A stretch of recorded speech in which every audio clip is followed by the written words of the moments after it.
তুমি এমনি ব্যাগটা নিবে একটি চলে গেল লোকটা, তাহলে তোমার আর হলো না। শোনা, এই দেখো মায়ের এই ব্যাগটা নেওয়ার খুব ইচ্ছা ছিল, আমাকে অনেকক্ষণ থেকে ডাকলো বললো, কিন্তু আমি আর গেলাম না। এইটা খুলে দেখো তো। এই দেখো ফাইনালি মায়ের জন্য ব্যাগটা কেনা হয়ে গেল। তো মায়ের রিয়াকশানটা দেখবো। আমি ফার্স্ট একটা ব্যাগ কিনেছি, সেটা বলবো যে এটা আমার ব্যাগ, তারপর মাকে মায়ের ব্যাগটা দেখাবো। তো চলো দেখতে থাকো, রিয়াকশানটা দেখো।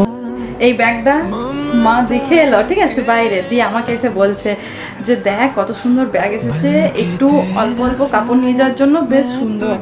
আমাদের পালা ব্যাগ ফ্যাগ নিতে হয় না, আনখায়। আমি আমার মাকে নিয়ে ভেতরে নিয়ে চলে এলাম, দিয়ে আমি মায়ের জন্য নকি নকি খুলে নিয়ে চলে এলাম। মায়ের রিয়াকশনটা তোমাদেরকে দেখাবো, চলো। আমার একটু একটু কাপড় নিয়ে যাওয়া হবে। দারুণ লিলি, কত লিলে সবগুলা। তো তোমরাও তোমাদের মাকে ছোট ছোট খুশিগুলো দিতে থাকো, চলো টাটা।